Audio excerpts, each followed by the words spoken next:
방송에서 제공하는 투자 정보는 투자 판단에 대한 조언입니다. 방송에서 제공하는 주식의 가치, 가격 상승 및 가격 하락에 대해서는 방송사에서 보장하지 않습니다.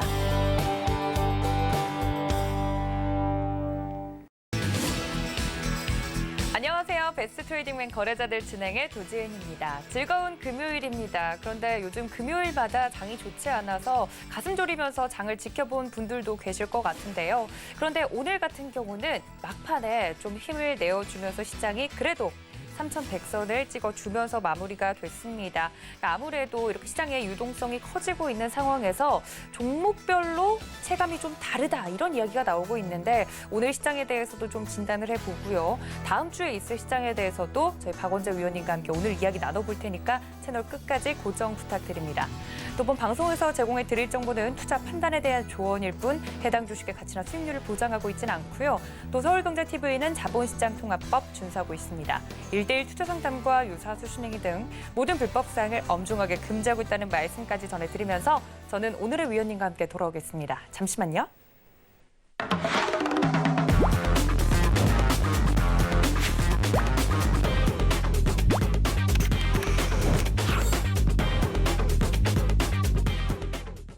네, 오랜만에 함께합니다. 저희 박원재 위원님 모셨습니다. 위원님 어서 오세요. 안녕하세요.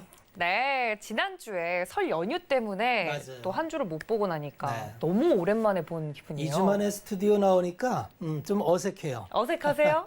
네. 그러면 오늘 금방 이제 방송 능력이 바로 올라올 수 있도록 네. 제가 옆에서 또 잘 보필해 드리도록 아유, 하겠습니다. 고맙습니다. 네. 오늘 시장 이야기를 좀 나눠봐야 될 텐데 앞서 오프닝에서 말씀드렸던 것처럼 금요일마다 좀 장이 최근에 좋지 않아서 걱정을 많이 했는데 오늘 같은 경우는 이렇게 삽으로 퍼 올리더라고요. 맞아요. 네, 그랬죠. 오늘 장 그리고 이번 주장 날이 추운 것과 별개로 네. 좀 장의 변동성도 커지고 있는 와중에 네. 개인 투자자분들도 냉탕 온탕을 왔다 갔다 하고 있는데 맞아요. 어떻게 보셨나요? 아무래도 시장이 박스권이죠. 계속 실질적으로 장을 보면은 지수가 제자리에 있어요.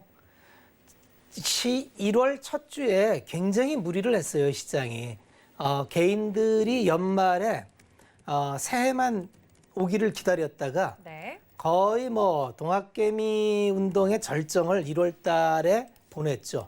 물경 22조를 샀잖아요. 네. 작년에 44조를 산 거를 그냥 1월 달에 다 쏟아붓듯이 들어왔는데 문제는 그 다음이죠. 과속을 했다는 얘기죠. 네. 과속을 하니까 이제 어떻게 해야 돼요? 조절을 해야죠.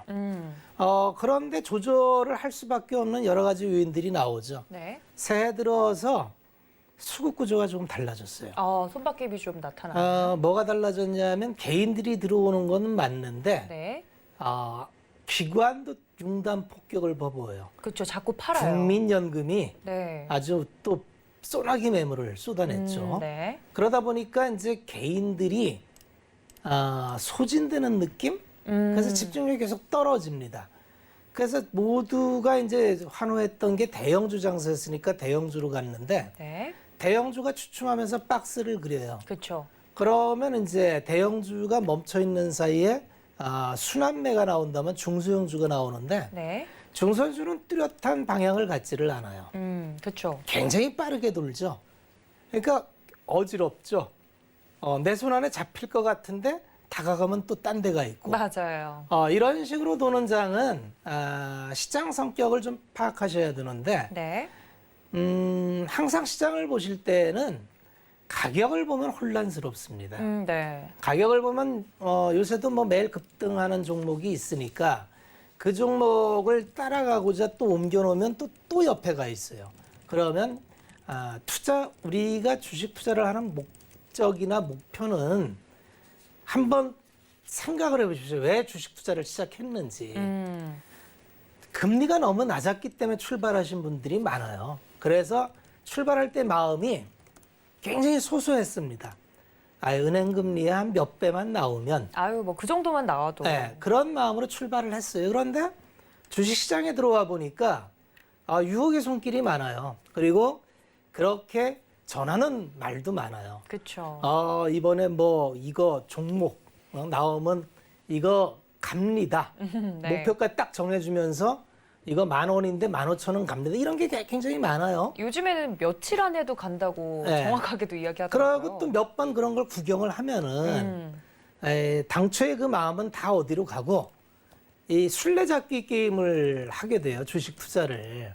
근데 주식 투자는 술래잡기 게임을 하는 곳은 아닙니다.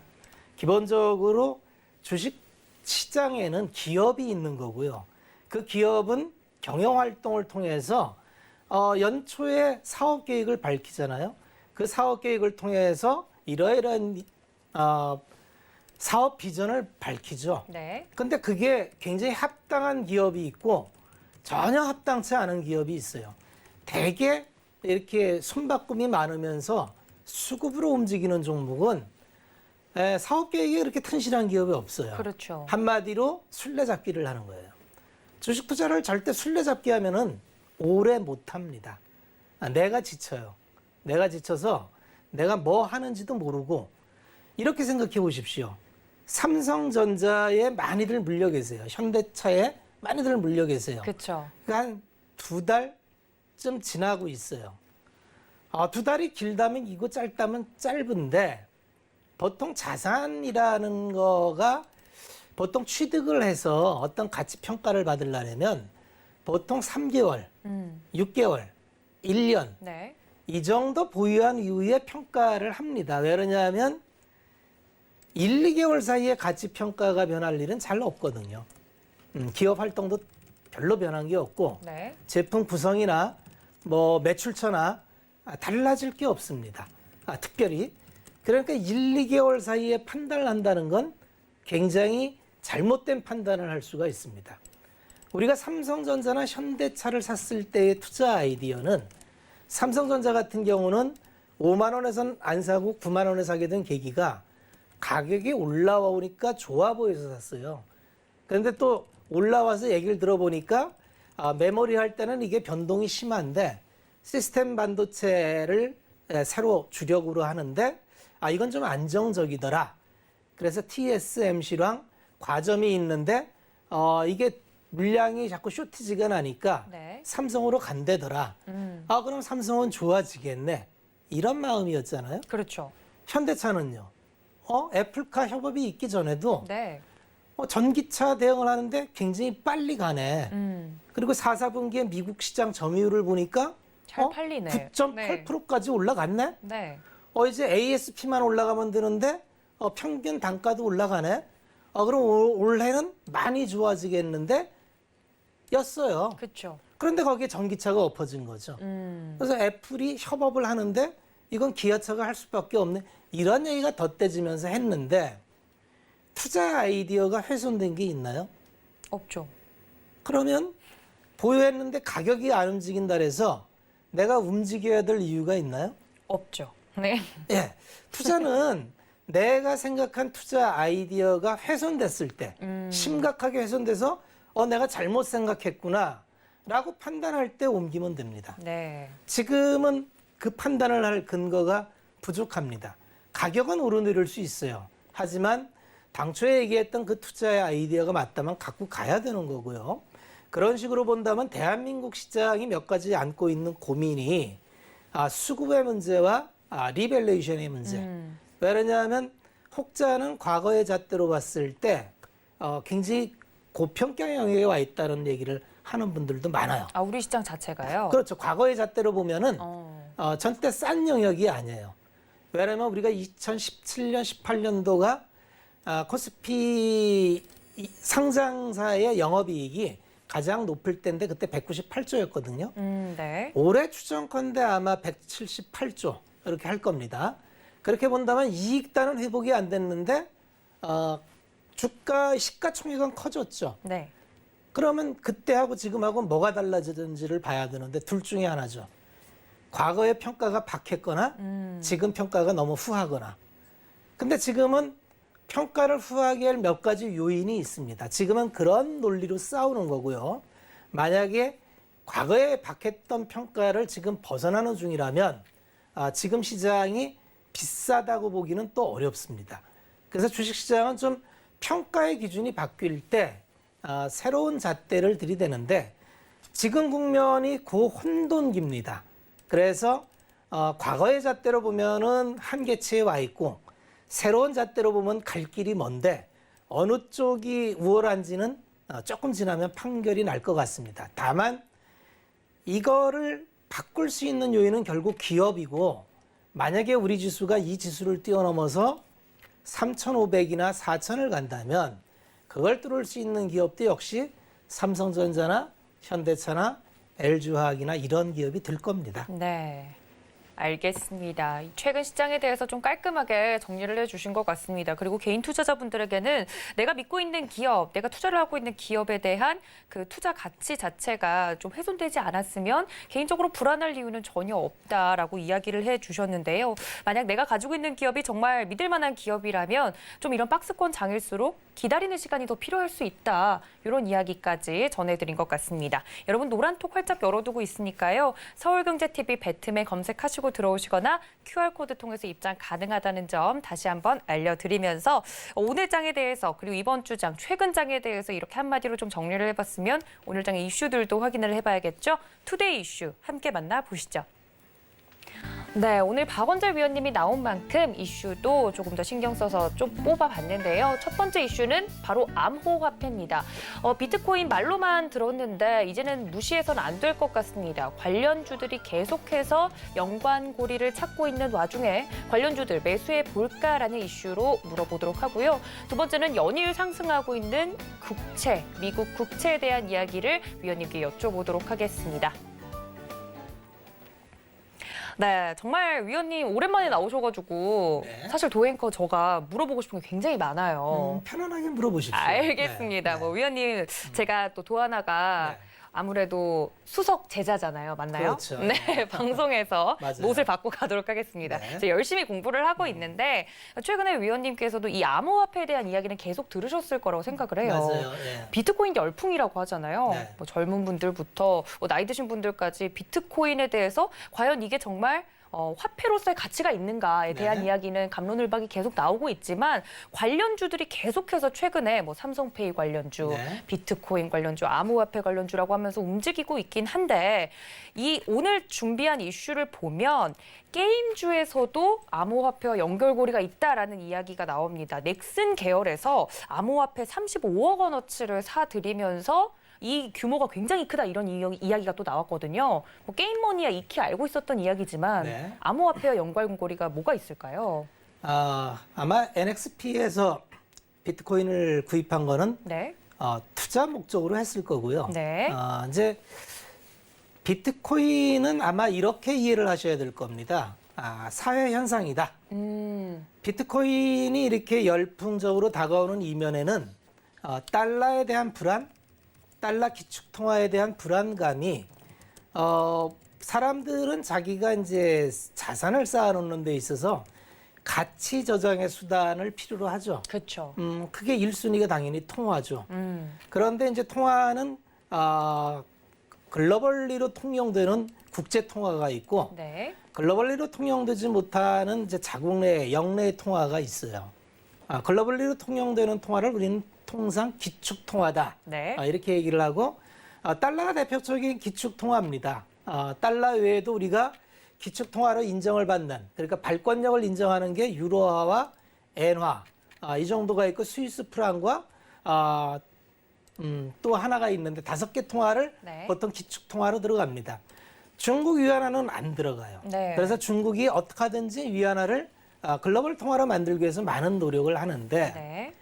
최근에 이제 기축 통화는 몇 가지 본질적인 신뢰 문제가 있습니다. 왜냐하면 담보가 없어요. 네. 71년 이전에는 달러는 근본위제라 해서 달러를 발행하는 데 있어서의 기본이 되는 금을 보유한 만큼만 달러를 발행할 수 있었어요. 네. 이걸 근본위제였는데 근본위제를 이제 72년에 파기를 합니다. 파기하게 되는 이유가 네. 월남전을 참전하면서 전비가 많이 들었겠죠. 전쟁을 하니까. 그렇죠. 그러니까 달러를 막 찍어야 되는데 달러를 찍을 수가 없는 거예요. 금 때문에. 금으로 딱 묶여 있으니까. 네. 그런데 서구 유럽 국가에서 가만히 보니까 달러가 좀 불안한 것 같아. 그러니까 야 우리 달러 줄 테니까 금 줘.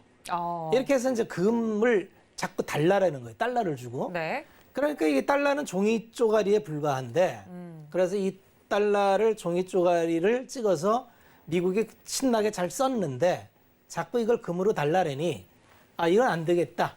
그래서 이거를 이제 금태환 정지를 시켜버립니다.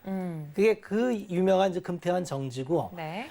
그러면 달러의 그 권위를 어떻게 연결시킬까를 고민하던 끝에 원유랑 연결을 시킨 겁니다. 네. 그래서 석유 결제 수요를 그때부터 미국은 세계의 경찰 국가를 자처합니다. 그렇죠. 뭐 석유도 네, 가지고 그러니까 있고 하니까. 원래 이제 그 전 세계의 물동량이 바다로 다 이동을 하는데 네. 바다에는 예나 지금이나 해적이 많습니다. 네. 해적이 많아요. 그래서 특히 호르무즈 해역이나 이런 데는 이제 아프리카에서 난민들이 올라와서 해적을 많이 하니 미군이 이건 미국의 전략 물자니까 미군이 거기 가서 치안을 유지하는 정당성을 갖습니다.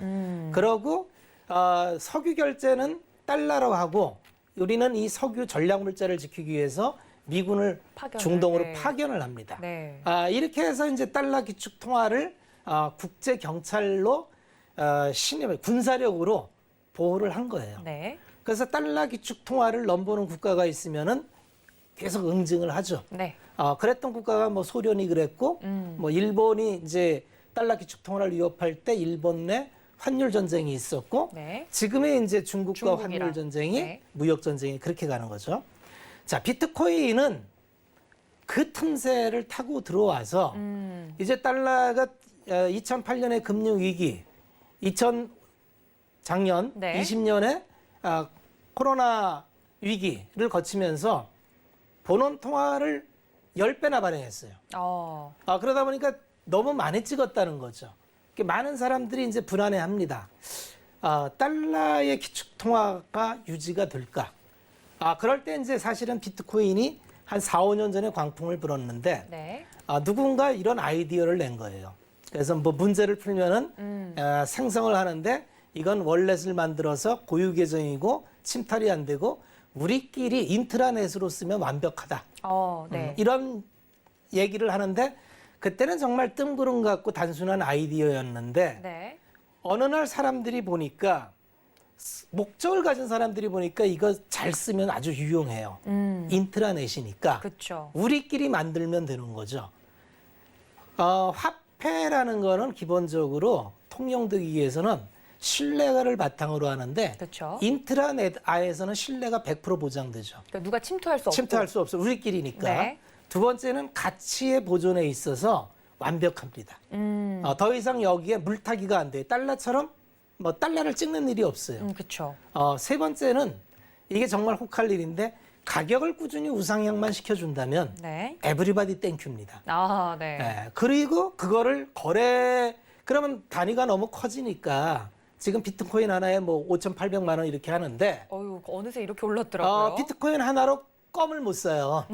껌을 살 수가 없습니다. 그렇죠. 이거는 화폐가 아니잖아요. 화폐가 아직. 아니니까. 그렇죠. 그래서 이거를 교환 결제할 수 있게 디짓으로 나눕니다. 그럼 약속이 다 됐어요. 그렇죠. 화폐의 기능으로 완벽합니다. 조건을 다 갖췄네요. 네. 그리고 여전히 이 창시자가 보유 물량을 거의 60% 이상을 갖고 있습니다. 네. 유통 물량이 얼마 안 돼요. 그렇죠. 그러니까 몇몇 세력이 마음을 먹으면 가격을 마음대로 움직일 수 있습니다. 네. 한마디로 대중의 광기를 모으기가 좋은 구조입니다. 그런데 그게 이제 만들어지고 있는 것 같아요. 네. 왜냐하면 메이저들이 속속 들어옵니다. 얼마 전에 앨런 머스크도 들어왔죠. 그렇죠. 오늘 뭐 넥슨에서, 네. NXP도 들어오죠. 네. 뱅크도 들어온다 그러죠. 돼가는 것 같습니다. 그러면 이거는 적어도 미풍은 아닌 것 같아요. 달러 기축 통화가 흔들리는 위상 속에서 새로운 사회 현상으로 이렇게 움직였는데 다만 이게 어떻게 끝날지는 아무도 모릅니다. 그렇죠. 예전에 뭐 그 유명한 그 튤립 버블 때에도 그 당시에 튤립 한 뿌리가 집 한 채 값까지 올라갔거든요. 근데 그거 깨지기 전까지는 누구도 의심하지 않았어요. 그렇죠. 그런데 깨지는 순간 한 순간이었는데 사실 비트코인은 뭐 누가 알겠습니까? 다만 지금까지의 흐름으로 봤을 때에는 지금 가지고 있는 글로벌 교역의 문제, 달러 기축통화의 문제가 반영되면서 굉장히 힘을 얻어서 빨아가고 있어요. 쉽게 끝날 광풍은 아닌 것 같고요. 네. 아마 이게 이제 결제, 메타버스로 들어와서 가상화폐가 가상 공간에서 유통되기 시작하면 나름대로 그 파괴력은 제법 가질 거라고 봐야 돼요. 네.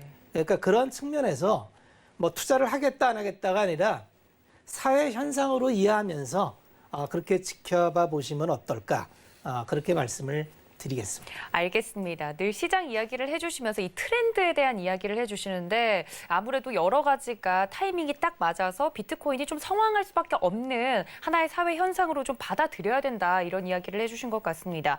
정말 금의 대체제로서 비트코인이 의미가 있는가에 대한 이야기가 계속 나왔을 때 초반만 해도 저도 믿지 않았었는데 화폐로서의 가치를 좀 이렇게 하나둘씩 갖춰가는 걸 보면서 무시할 수는 없겠다라는 생각이 계속 들더라고요. 그 문제는 이 전자 결제로서 결제 화폐로서 이 비트코인이 인정을 받아가고 있는 이런 과정에서 관련 종목들이 테마성으로 도는 거에 대해서는 그냥 자연스럽게 시장 현상으로 받아들이면 될까요? 그것도 우리가 누구나 플랫폼을 꿈꾸잖아요. 그렇죠. 플랫폼 사업. 근데 플랫폼으로 가기까지 단계가 있는데 네. 락인을 시켜야 돼요.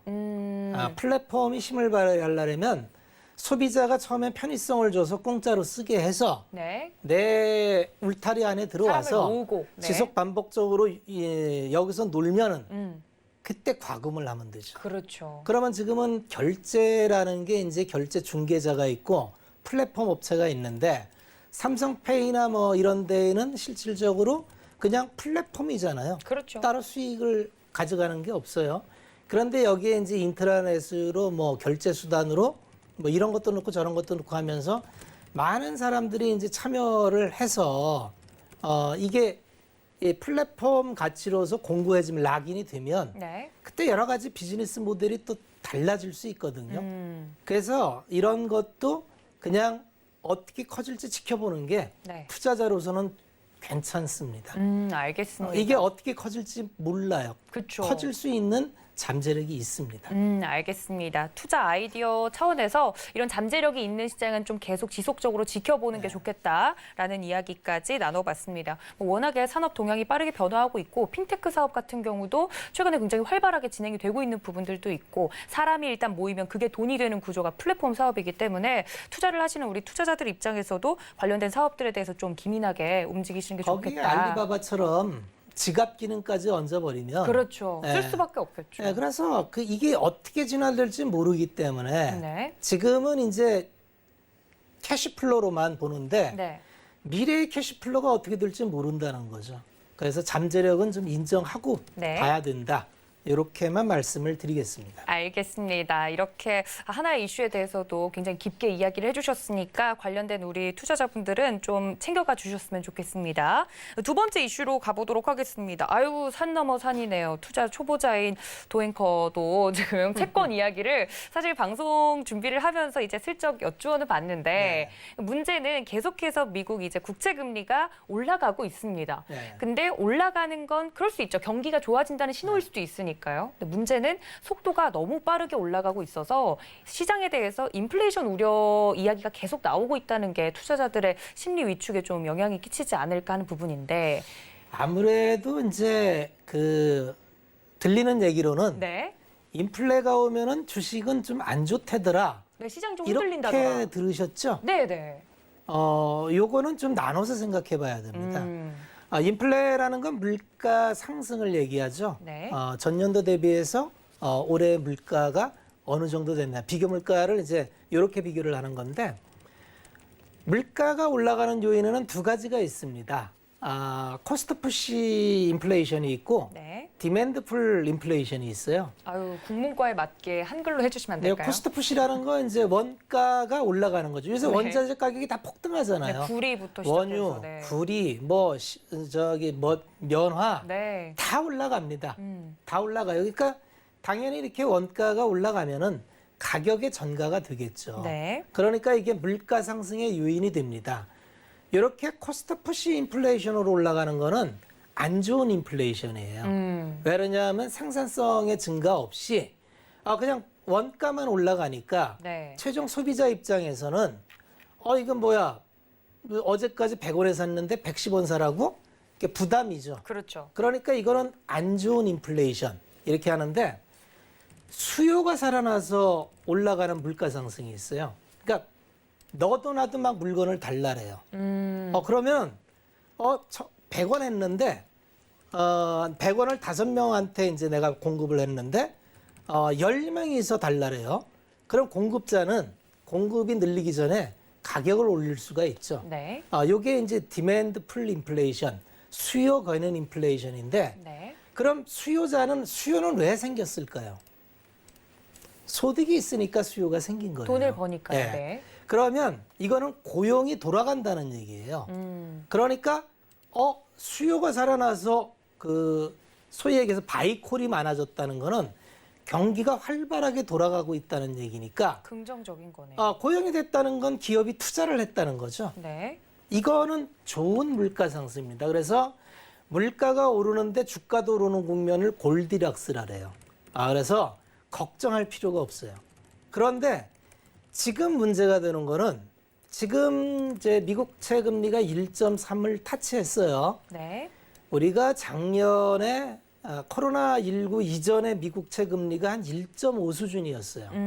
그러면 1.5를 가면은 우리가 코로나 전으로 돌아가는 금리예요. 이게 어디까지 떨어졌었냐면 0.3까지 떨어졌다가 8월 달에 0.5 갔다가 네. 작년 말에 0.9 갔다가 갑자기 1.3이니까 우리 도앵커 얘기한 대로 빨라요. 너무 가파르게. 빨라요. 네. 이러다 1.5 가는 거 아니야? 이 부담이 있어요. 그러면 뭐가 문제냐면 이게 코스트 푸시 인플레이션인지 디맨드 풀 인플레이션인지 아직 좀 헷갈려요. 근데 이렇게 쭉 둘러보니까 고용도 안 되는 것 같아요. 그렇죠. 그런데 뭐가 있냐면 정부에서 이전 지출을 많이 했어요. 재난지원금을 많이 뿌렸어요. 그렇죠. 그건 소득 이전이기 때문에 수요 견인이 돼요. 그러니까 이게 명확하게 코스트 푸시인지 디맨드 풀인지를 좀 더 지켜봐야 될 것 같아요. 네. 그러니까 시장이 어떻게 해요? 춤을 추죠. 그렇죠. 좋았다가 모른다는 안 거예요. 좋았다가. 네. 이게 이건가 저건가 그래서 이거라는 생각이 많으면 쭉 빠졌다가 네. 저거 같은데 그러면 쭉 올랐다가 그래서 지금이 박스장입니다. 이런 박스장은 방향이 없어요. 방향이 없기 때문에 이런 때의 전략의 자세는 네. 견딜 수 있는 버퍼를 만들어 놔야 됩니다. 주식 비중 80 수준에 딱 세팅해 놓고 방향이 나올 때까지 기다려야 돼요. 지금 움직여봐야 이게 어디로 가는 방향인지 아무도 모르는데 네. 지금은 아무도 모릅니다. 누가 이런 달에서 그 말이 정답이 아니고 이런 달에서 정답이 아니고 지금은 다 몰라요. 그 힌트를 아마 다음 주 화요일 날 파월 연준 의장의 상원 연설이 있는데 네. 거기서 힌트를 하나 줄 거예요. 우리가 보는 지금 물가 인상, 금리 인상은 어떤 성격인 것 같다는 힌트를 줄 거예요. 일단 그 힌트 들어보고 판단하는 게 좋습니다. 알겠습니다. 사실 우리 시장 같은 경우는 1월 초까지만 해도 연초까지만 해도 대형주 위주로 파파팍 올랐던 시장이 지금 박스권에 갇혀서 미 국채 금리 이야기가 나오는 걸 보니 뭐 인플레이션 어쩌고 하는 걸 보니까 흔들리려나 하고 이제 걱정하시는 마음 반 아니면 또 이렇게 주춤주춤하다가 또 나만 주식 비중 못 담아서 나만 소외되는 거 아니야 하고 불안한 마음 반 투자자분들이 딱 이 반반이실 텐데. 그래서 투자할 때 기준을 갖고 가지 않으면 맞아요. 항상 흔들립니다. 그래서 내가 그냥 딱 정하면 됩니다. 난 지금 나도 모르겠고 남들도 모른다 하니 네. 이게 모르는 국면은 좀 그래서 모를 땐 관망입니다. 관망이 뭐냐면 지켜본다는 거예요. 네. 그러면 방향이 다 모르니까. 그러니까 시장이 지금 계속 왔다 갔다 하는 게 방향을 모른다는 거거든요. 그렇죠. 근데 시장은 조만간 방향을 줍니다. 그럼 그때 움직이면 됩니다. 알겠습니다. 방향을 알려줄 때 들어가도 늦지 않다라는 이야기를 해주시면서 지금은 관망 이야기를 해드렸으니까 박스권에 갇혀서 이제 너무 답답하다 하시는 개인 투자자분들께 도움이 되셨길 바랍니다. 자, 이렇게 어려운 이슈 두 가지를 넘어서 저희는 마켓 트렌드 시간으로 다시 돌아오겠습니다. 잠시만요.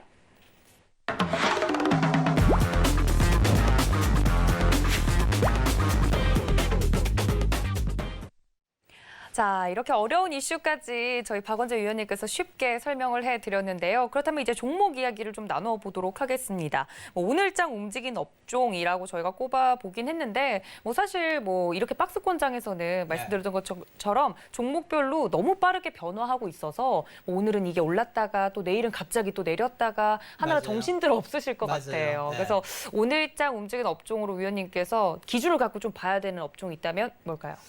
최근에 아주 이상한 일들이 많이 일어납니다. 네. 지진도 일어나고 네. 미국에는 텍사스에 갑자기 한파가 몰아닥쳐서 정전 사태, 네. 반도체 그다음에 공장. 네. 그다음에 공장들이 다 셧다운 됐잖아요. 네. 전력 공급을 못 받아서. 그러니까 이게 꼬리에 꼬리를 물고 막 옵니다. 그러다 보니까 일본은 또 갑자기 지진이 벌어져서 공장이 또 멈췄어요. 그러다 보니까 쇼티지 하는데 이제는 공급망 자체가 많이 흔들려요. 서플라이 체인 매니지먼트가 지난 반세기 동안 글로벌 경기는 어떻게 돼 있었냐면 철저하게 국제무역 이론에 의해서 네. 비교 우위론. 그러니까 내가 모든 걸 잘할 수가 없어요. 그럼 나는 내가 잘하는 것만 해서 이게 남의 국가하고 무역을 통해서 교환을 하면은 윈윈이다. 이렇게 해서 이제 국제 교역을 해왔는데 이게 깨지고 있어요. 왜 깨지느냐 하면 이제 다 리쇼링을 하려래요. 제조업을 다 자기가 가질라래요. 네. 미국이 보호주의로 들어갔잖아요. 그렇죠. 그러니까 중국도 그럼 우리도 문제한 거. 근데 문제는 뭐냐면 글로벌 경제에서 이제 소비가 항상 중요한데 소비를 미국과 중국 소비를 빼면 남는 게 없어요. 그렇죠. 네, 미국과 중국의 소비가 반 이상입니다. 네, 반 이상이에요. 그러니까 거기에 유럽 기구 나머지 이머징인데 미국과 중국이 서로 무역 마찰을 하고 교역량을 줄이고 이러다 보니까 예전에는 미국은 그냥 소비를 했어요. 달러 찍어서. 네. 그러니까 거긴 서비스업만 있었고 제조업은 당연히 이머징 국가에서 싸게. 그러니까 주로 중국에서 싼 공산품을 들여와서 그러니까 아무리 달러를 찍어내도 물가가 오르지 않았죠. 네. 저가의 공급이 잘 됐으니까 이 구조가 깨지고 있는 거예요. 그런데 이제 급기야 코로나 이후에 뭘 하나 해볼라니까 공급망이 안 되는 거예요.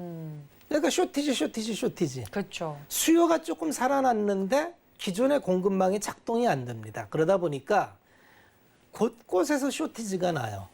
특히 이제 중국이 워낙 세계 공장으로 있다가 중국이 이제 세계 공장의 위치를 내려놓으면서 이게 다른 쪽이 대체가 돼야 되는데 아직까지 이전 대체는 안 돼요. 네. 자, 이게 기회이자 위기인데 다행히 대한민국은 그 어느 나라보다 이 공급망 구조가 잘 돼 있는 국가입니다. 네. 그러니까 요새 가만히 보세요. 대한민국에서 만들어낸 제품들이 2차 전지 배터리 지금 난리가 났는데 그렇죠. 그거 글로벌리로 대한민국이 거의 장악하고 있죠. 그렇죠. 반도체 다 장악했죠. 이거 정말 대단한 거예요. 거기다가 이제 석유화학이나 네. 이런 중간재들도 중국이 잠잠하니까 철강도 살아나고 있어요. 네. 그래서 대단히 서플라이 체인이 강한 나라입니다. 대한민국이. 그게 또 아까로 돌아가면은 과거의 잣대하고는 또 달라질 수 있는 잣대가 될 그거이기도 하고요. 네. 그래서 최근에 오늘 장을 보면은 소부장 쪽에서 불쑥불쑥 올라옵니다. 7, 8%씩 올라오는 종목들이 많이 올라와요. 이게 뭐냐면은 오스틴 공장에서 삼성전자가 멈췄지요. 네. 멈추면 어떻게 될까요? 재가동을 해야 되죠. 그렇죠. 재가동을 하는 게 어떻게 하는지 모르죠. 네. 네, 다시 세팅을 다 해야 됩니다. 한 번 멈추면. 그거 만만치 않은 공정이 들어가는데 그게 이제 국내에서 조달해서 들어가야 될 요인이 있다는 거죠. 네. 그래서 오늘 반도체 소부장 섹터 중에서 좀 강하게 올라간 것들이 그런 요인이 좀 있고요. 앞으로도 요 쇼티지 사태는 잘 안 풀릴 것 같아요.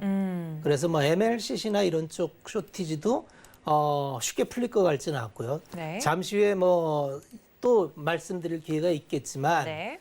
그래서 지금 시장은 이런 걸 좀 잘 봐야 됩니다. 산업에서 뭐 좀 어렵다는 데가 많던데 거기 틀림없이 답이 있습니다. 알겠습니다. 그렇게만 말씀을 드리겠습니다. 알겠습니다. 뭐 종목까지 조금 더 자세하게 여쭤보려고 했더니 마지막 코너를 위해서 남겨두셨다고 하니까 최근 이제 반도체 쇼티지다 이제 저희 프로그램 나와서 이야기를 계속 해주셨는데 그때는 뭐 차량용 반도체만 그런가 보다 하고 넘겼던 부분들이 지금 이 쇼티지들이 다른 부분으로 다 옮겨가면서 IT 반도체 자체적으로 관련된 종목들, 소부장 종목들이 톡톡 튀어오르고 있는 모습들 여러분들 직접 보시면서 종목 이야기를 나눠드렸으니까 오늘장 움직인 업종으로 소부장 정리를 한번 해보고요. 그렇다면 내일장 움직일 업종도 여쭤봐야 될 것 같은데 어떤 종목들이 앞으로 튀어오를까요?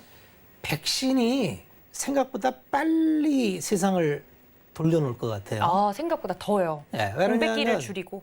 이게 뭐 변이 바이러스 나온다 그래가지고 뭐 빨라야 내년이다 이랬다가 네. 연말이라 그랬다가 네. 4월 얘기가 나왔습니다. 네. 왜냐하면 이스라엘이 이제 도시국가예요. 네. 국민이 700만 명인가요? 정확히 모르겠습니다만 몇 명 안 됩니다. 전 국민이. 그런데 집단 접종을 다 했어요. 네. 그랬더니 코로나19 감염률이 뚝 떨어졌습니다. 그리고 미국이 지금 접종을 시작했죠? 네. 미국의 일일 확진자 수가 뚝 떨어졌어요. 그러니까 이걸 가지고 시뮬레이션을 해봤더니 이대로 가면 4월이면 땡인데라는 얘기를 하는 거예요. 과연 그렇게 될지는 가봐야 되겠지만 그렇죠. 그래봐야 2달 남았는데 설마 2달 있다가 지금 뭐 아프리카 변종 바이러스가 계속 또 전염력을 높여서 나오곤도 있다는데 네. 어떻게 될지 모르겠습니다만 시장은 이런 기대가 나오면 빨리 반응을 합니다. 빨리 반응을 해서 갑자기 세상 사람들이 이제 다 마스크 벗고 나가는 상상을 하는 거예요. 네. 그러다 보니까 소비재가 굉장히 강하게 살아납니다. 소비재. 예, 그래서 그동안에 막 억눌렸던 집안에만 gat혀서 억눌렸던 사람들이 야 이제 마스크 벗고 나가면 뭘 해야 될까? 여성들이 이제 많이 달라지죠. 그렇죠. 예, 마스크를 여성들이 벗는다면. 색조부터 들어가죠. 그렇죠. 예, 전 좋았는데 안에서. 그래서 네. 화장품이 실질적으로 4분기에 실적이 엄청 잘 나왔어요. 아. 예, 중국은 일단은 코로나로부터 가장 먼저 자유로워진 국가잖아요. 그렇죠. 그런데 중국 보니까 정말 매출이 늘었네. 야 그럼 올해 1, 4분기부터는 정말 느는 거 아니야? 그래서 화장품부터 실적이 실질적으로 많이 올라갑니다. 숫자가 찍히고. 예, 항공이나 여행은 아직 그 숫자가 없어요. 네. 그런데 화장품 찍히는 거 보니까 근데 FF 보니까 FF도 실적이 찍혔어요. 의류, 그 디스커버리, 네네. MLB 네. 여기도 찍혔어요. 야, 이 숫자가 찍히는구나. 야, 그러면 이거 사야 된다. 네. 소비주가 굉장히 빨리 올라오고 있습니다. 그러면 우리가 이제 소비주 하면은 뭐 보편적으로 생각할 게 화장품, 네. 그 다음에 의류, 그렇죠. 신발 세 개입니다. 네, 이 세 개가 대표적인 소비주예요. 네. 여기에 더해서 뭐 항공, 여행 이런 건 좀 빨리 움직였고요. 네. 그런데 이제 당장 내가 집 밖에 나가서 쓰는 건 요 세 개인데 요 세 섹터는 이제 시작입니다. 왜냐하면 1년 동안 눌리고 눌렸다가 그래서 주가와 방향을 봐야 되는데 주가가 제법들 올라왔을 거예요. 하지만 나빠지는 게 아니라 좋아지는 방향으로 가죠. 그러면 시작인 거예요. 알겠습니다. 네, 그래서 소비재를 봐야 된다. 이런 말씀을 마지막으로 드리겠습니다. 알겠습니다. 얼른 백신을 다 맞고 이제 좀 마스크에 자유로워진다면 이렇게 움직일 만한 내수 섹터군들 이야기를 해드렸으니까 참고 부탁드리고요. 노란톡 활짝 열어두고 있습니다. 서울경제TV 배트맨 검색하시고 들어오시거나 QR코드 통해서 입장 가능하니까 많은 참여 부탁드리고요. 자, 그럼 저희는 마지막 코너입니다. 베스트 스탁 시간으로 돌아올게요. 잠시만요.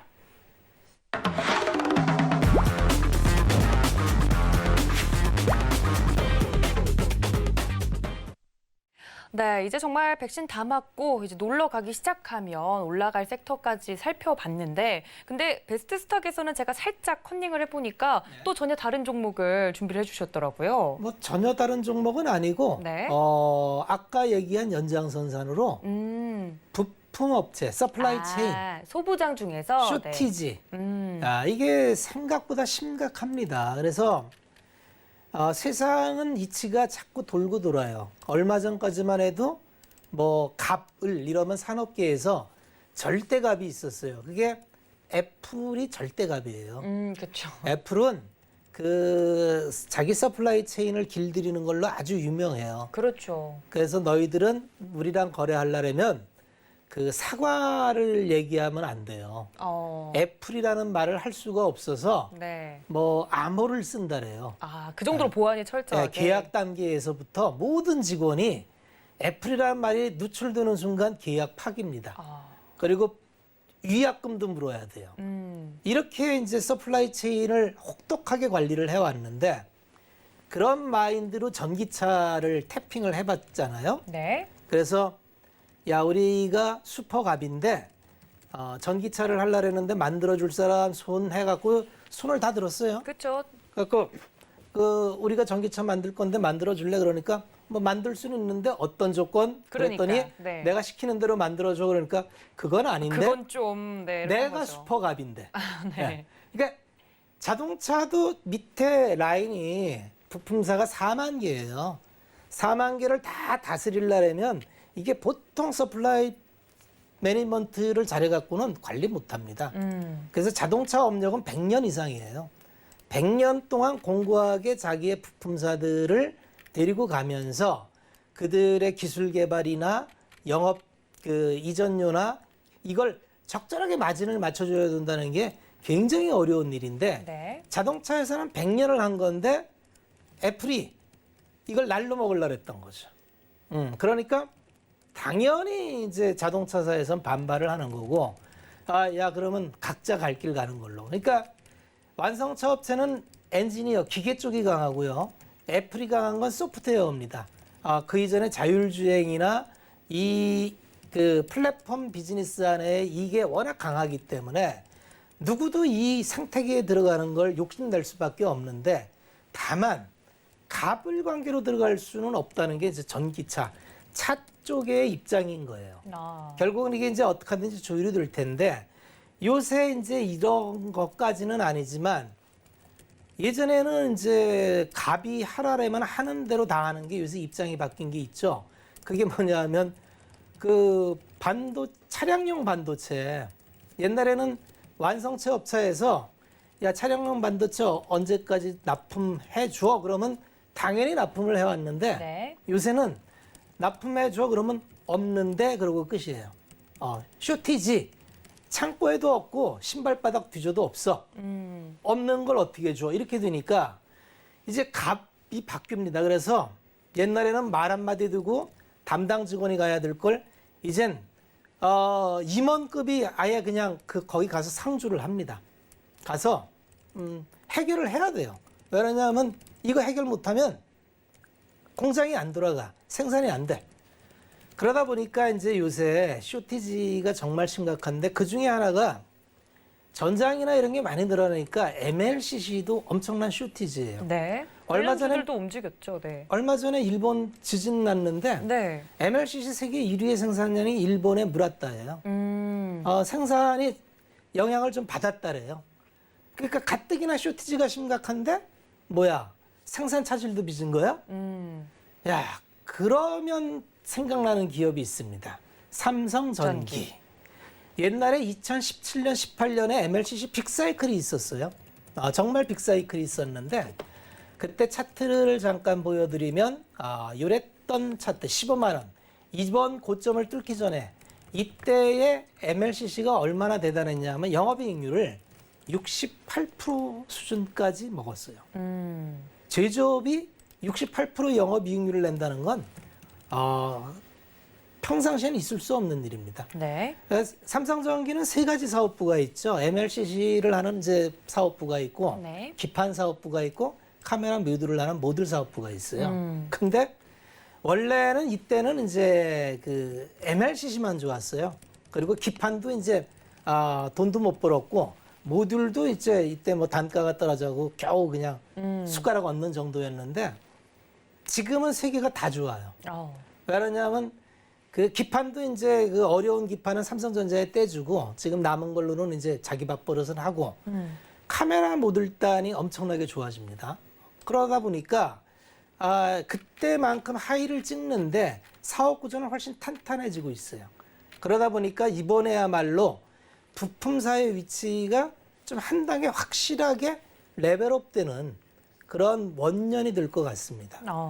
그렇게 본다면은 삼성전기나 유사하게 하는 뭐 현대모비스 이런 기업들이 다 비슷한 류인데 네. 이러한 그 슈퍼갑에 갑질할 수 있는 부품사들, 네. 예, 이런 부품사들이 지금 굉장히 떠오르고 있는데 이러한 의미에서 삼성전기는 이게 뭐 제가 10만 원대부터 사실 얘기했던 종목인데 10만 원에도 이제 삼성전기는 달라져요.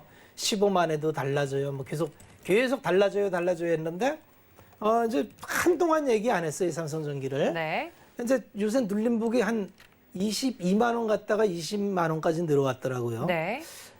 이런 종목 쉽게 잘 안 부러집니다. 뭐 이 정도가 눌림목이 아닌가 싶고 뭐 여기서 밀려봐야 뭐 한 5%, 뭐 길어야 10%인데 그 정도 밴딩 견디면은 아마 또 새로운 트렌드를 만들어갈 확률이 대단히 높습니다. 그래서 이 지금 바라봐야 되는 관점은 산업계에 불고 있는 쇼티지에 아주 중추적인 게 이제 MLCC라는 게 기존에는 그 핸드폰 위주로 들어갔었는데 정말 어마하게 하마처럼 들어가는 게 전장인데 네. 이 전장 산업이 너무 빨리 커지고 있어요.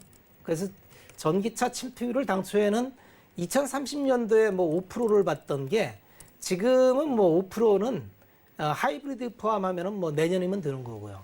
순수만 봐도 2023년이면은 침투가 됩니다. 그렇게 되면은 그 전기차에 들어가는 MLCC 수량은 휴대폰하고는 비교가 안 되겠죠.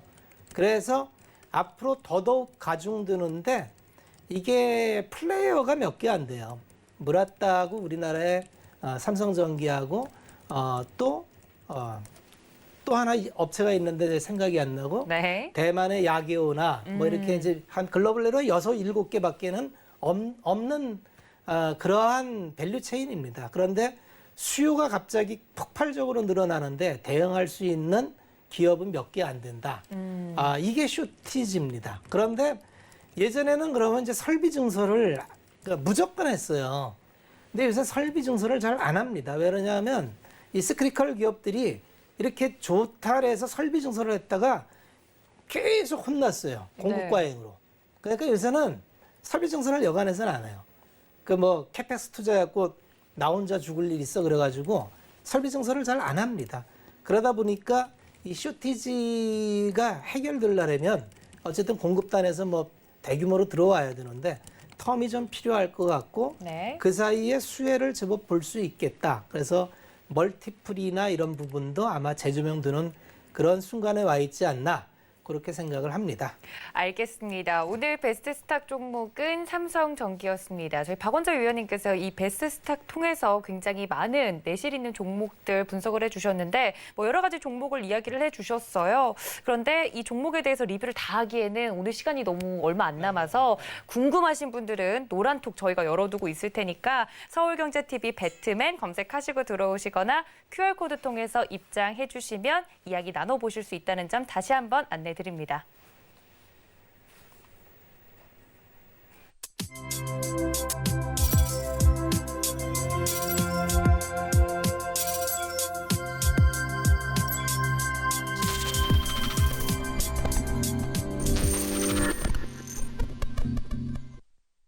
네, 오늘도 1시간 동안 정말 알찬 경제 공부 시켜주신 저희 박원재 위원님께 감사 인사드리도록 하겠습니다. 위원님 고맙습니다.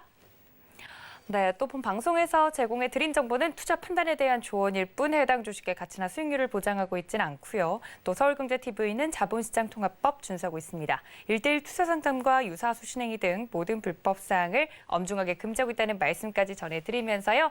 행복한 주말 보내시고요. 저는 여기서 인사드리겠습니다. 시청해주신 여러분 고맙습니다.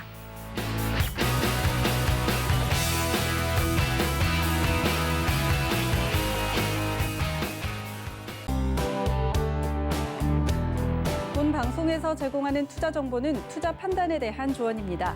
방송에서 제공하는 주식의 가치, 가격 상승 및 가격 하락에 대해서는 방송사에서 보장하지 않습니다.